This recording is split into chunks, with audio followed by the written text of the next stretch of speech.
আমাদের এখানে আসার থেকেই বাধা দিচ্ছিল, প্রশাসন যথাযথ ব্যবস্থা নেয় নাই। এমন কেমন হয়েছে যে প্রশাসনকে আমরা প্রোটোকল দিয়ে নিয়ে আসছিলাম। আমরা গোপালগঞ্জবাসীকে সঙ্গে নিয়ে এখানে পূর্ণ সমাবেশটা করছিলাম। পরে বের হওয়ার সময় আওয়ামী লীগের যে গুন্ডারা মুহুর্মুহুর গুলি শুরু করছে এবং পুলিশরা লেজ গুটিয়ে পালিয়ে গেছে। এটা আমাদের জন্য দুর্ভাগ্যজনক যে পুলিশ যেখানে জনগণের দানমালা নিরাপত্তা দিবে সেখানে পুলিশ কি করলো, লেজ গুটিয়ে পালিয়ে গেল আওয়ামী লীগ সন্ত্রাসী বাহিনী সেই গুলির ভয়ে। আমরা দেশবাসীকে আহ্বান জানাই, গোপালগঞ্জ চলে আসুন। গোপালগঞ্জের নিপীড়িত জনতাকে আহ্বান জানাই, আপনার রাস্তায় নেমে আসুন। আমরা আওয়ামী লীগকে যে গোপালগঞ্জে তারা যে মানুষকে জিম্মি করে, মানুষকে মানবদল হিসেবে ব্যবহার করে সন্ত্রাসী কর্মকাণ্ড চালাচ্ছে, তাদেরকে আমরা এদেশ থেকে উৎখাত করবো। এটা পুলিশ সুপারের কারণে আমরা কোন জায়গায় আসছি সেটা তো আমরা জানি না।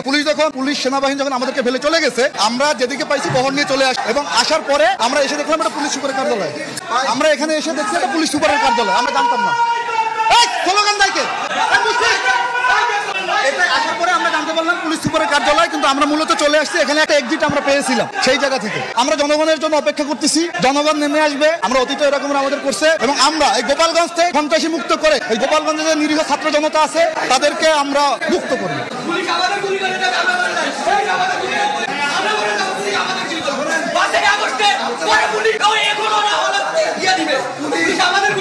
পুলিশ প্রশাসন আমাদের নিরাপত্তা দিবে, কিন্তু সেখানে আজকে আমরা নিরাপত্তা পাচ্ছি না। কেন পাচ্ছি না? এটা জাতির বিবেকের কাছে আমাদের প্রশ্ন রইল।